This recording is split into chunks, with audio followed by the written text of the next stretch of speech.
Pilkada kali ini sangat luar biasa. Partai Demokrasi Indonesia Perjuangan yang kemarin selama 2 periode itu berjaya di seluruh Indonesia, terutama di kandang mereka, Jawa Tengah.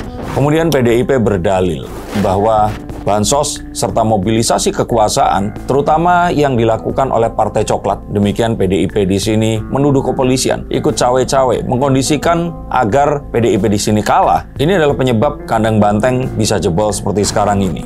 Saat kebingungan itu belum selesai, PDIP di sini jelas-jelas meminta pertolongan kepada Anies Baswedan, nemesis yang harusnya berseberangan dengan ideologi mereka. Bambang Pacul ini dipersalahkan karena bobolnya kandang banteng di Jawa Tengah.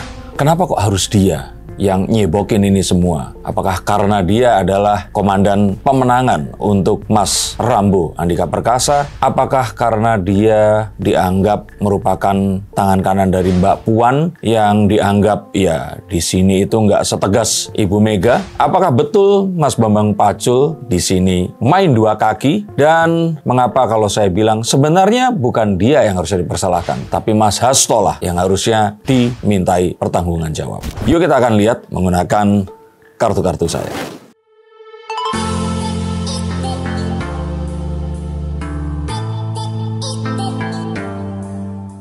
Halo Sainsikers, kembali berjumpa bersama saya Denny Darko. Tidak ada yang namanya misteri, yang ada adalah tanda-tanda yang kita semua coba untuk mengerti. Pilkada kali ini sangat luar biasa. Partai Demokrasi Indonesia Perjuangan yang kemarin selama 2 periode itu berjaya di seluruh Indonesia, terutama di kandang mereka, Jawa Tengah. Ini menghadapi kekalahan yang pahit saat Jawa Timur direbut dari PDIP, Jawa Tengah direbut pula dari PDIP, dan Tangsel juga demikian adanya. Tapi serangan yang paling telak ini terlihat dari seorang influencer, Denny Siregar, yang saya kok menduga ini mirip dengan Sewor TV. Ini sebenarnya seperti corong PDIP.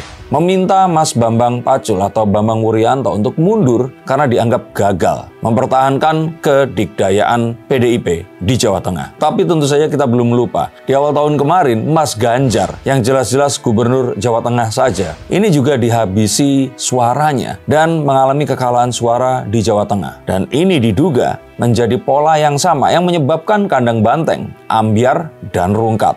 Dan apakah ini juga adalah satu penyebab mengapa Pramono dan Rano itu tidak menunjukkan lambang PDIP dalam kampanye mereka? Padahal jelas-jelas kedua orang ini adalah kader elit dari partai berlambang banteng menengok bermoncong putih ini. Saya melihat bahwa Bu Mega ini sepertinya terlalu nyaman di dalam istana atau menara gadingnya. Dia ini sepertinya diberikan informasi yang harusnya itu ya real ya, nyata seperti apa di lapangan, tapi ternyata ini dipoles sehingga informasi yang asal ibu senang ini dicerna dengan ya satu tindakan yang terus kemudian menjadi salah. Beliau sebenarnya terlalu nyaman berlama-lama berada di sana dan mungkin lupa atau nggak terlalu sering turun ke lapangan mengecek secara langsung sehingga data yang didapatkan ini menjadi misleading. Maka wajar kalau ternyata di setiap kampanyenya ibu selalu berteriak menang, menang, menang, tapi ternyata kejadiannya sebaliknya. Dan dalam sebuah peperangan, intel yang salah akan menyebabkan kekalahan bahkan juga kematian. Kemudian PDIP berdalil bahwa bansos serta mobilisasi kekuasaan, terutama yang dilakukan oleh Partai Coklat. Demikian PDIP di sini menuduh kepolisian ikut cawe-cawe, mengkondisikan agar PDIP di sini kalah. Ini adalah penyebab kandang banteng bisa jebol seperti sekarang ini. Tapi saya kira hal ini sebenarnya tidak sepenuhnya benar. Karena kita akan ingat, penyebab utamanya itu sebenarnya adalah yang pernah didalilkan oleh Mas Bambang Wuryanto atau Mas Bambang Pacul ini. Kita akan coba untuk bahas itu nanti. Tapi jika hal ini tidak membuat yakin, maka kita harusnya mengingat juga bahwa Mas Ganjar juga kalah, tapi mengapa di sini PDIP itu menang di Pulau Bali dan juga menang di beberapa daerah lainnya. Maka sebenarnya kalau ternyata kekuasaan ingin melakukan itu, kenapa nggak melakukannya di semua tempat? Dan jika memang ada mobilisasi kekuasaan, mengapa tidak berani menyerang Pak Prabowo? Bukankah yang sekarang berkuasa adalah Pak Prabowo? Atau mungkin mereka beranggapan bahwa yang memobilisasi adalah wakilnya, Gibran Rakabuming Raka. Dan mana mungkin seorang wakil presiden akan bisa memobilisasi sesuatu tanpa sepengetahuan presidennya. Maka sifat yang kalau saya bilang, susah kalau kita bilang sebagai munafik, tapi mau bagaimana lagi? Nggak mau menyalahkan Pak Prabowo, tapi menuduh mobilisasi kekuasaan, tapi menyerang terus-menerus kepada Pak Jokowi dan Gibran serta keluarganya. Maka kita sebenarnya akan tahu, endorse Prabowo dan Jokowi memang itu satu hal. Tapi hal yang lebih penting lagi di sini adalah menjelekkan orang lain. Itu sesuatu yang tabu dalam budaya Jawa. Istilah kata orang Jawa itu, menolak orang lain itu dianggap tidak sopan. Apalagi menjelekkan mereka. Apalagi ini di Jawa Tengah. Mungkin di Jawa Tengah sendiri banyak orang-orang yang juga tidak menyetujui apa yang dilakukan oleh Pak Jokowi. Tapi dibandingkan dengan orang lain yang menjelek-jelekan, menyerang, memfitnah, maka mungkin mereka harus lebih memilih Pak Jokowi dibandingkan orang yang melakukan hal yang tidak mereka sukai ini tadi.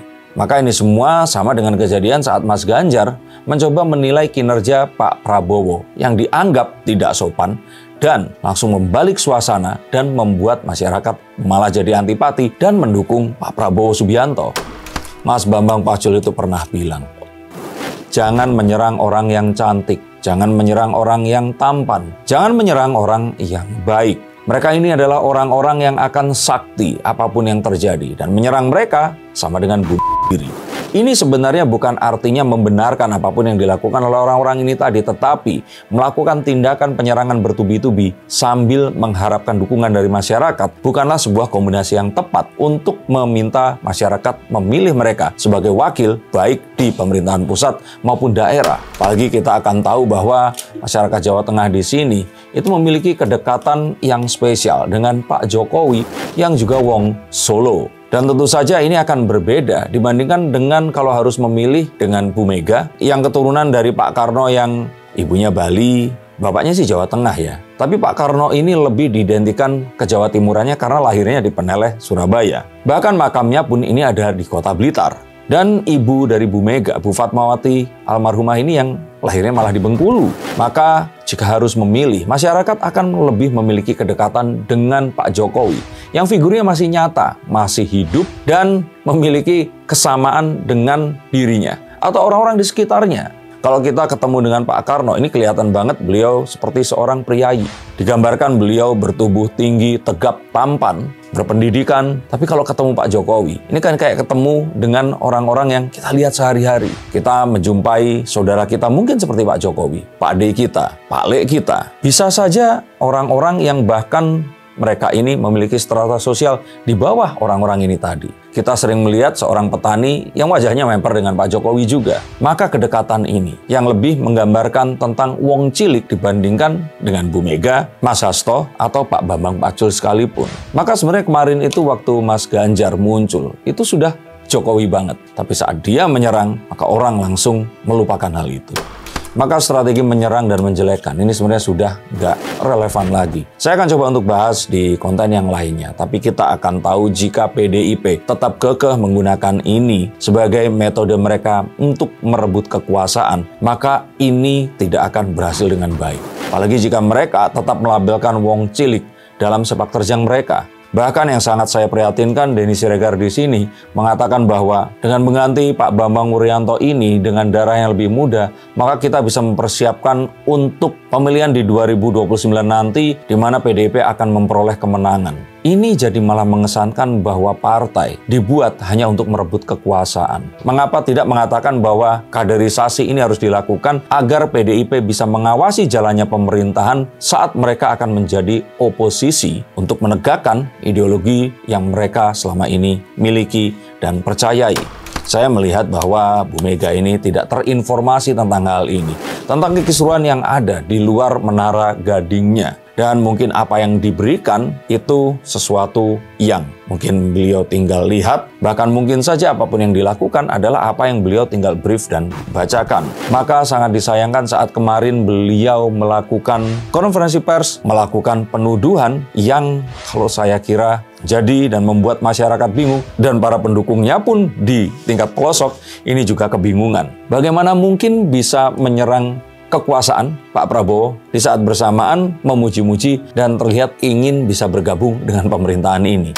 Dan melihat ini, saya merasa bahwa kekisruhan ini ditimbulkan karena serangan-serangan yang memang diinisiasi, ya yang paling tingginya tentu saja adalah Pak Hasto Kristianto. Bahkan seakan-akan orang-orang seperti Mas Hasto ini, Deddy Sitorus, Adian Napitupulu, itu memang diinstruksikan untuk setiap tampil di ruang publik harus menyerang Pak Jokowi. Bahkan seperti saya katakan, beliau membuat disertasi yang jelas isinya menyerang Pak Jokowi juga.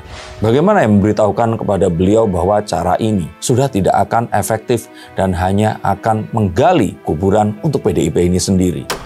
Apalagi saat kebingungan itu belum selesai, PDIP di sini jelas-jelas meminta pertolongan kepada Anies Baswedan, nemesis yang harusnya berseberangan dengan ideologi mereka. Padahal di dalamnya mereka baru saja menerima Basuki Cahayapurnama atau Ahok dan dijadikan elit PDIP untuk memerangi Prabowo dan Gibran saat pemilihan presiden kemarin.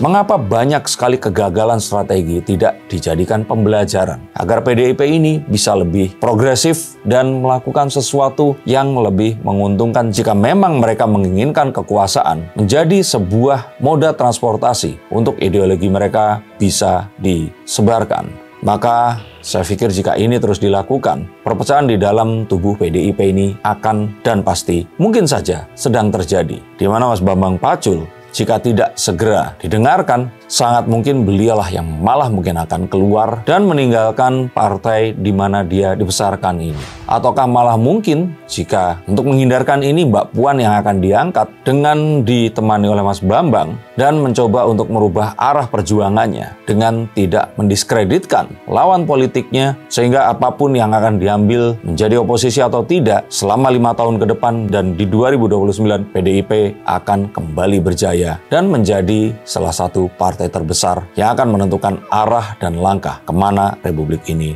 akan berlabuh. Jika kalian menyukai konten seperti ini, silahkan subscribe. Dan jika kalian dibacakan kartunya, silahkan hubungi nomor di bawah sini. Izinkan saya untuk melihat kartu yang terbaik yang siapa tahu akan menunjukkan jalan ke arah yang paling tepat seperti yang kalian inginkan.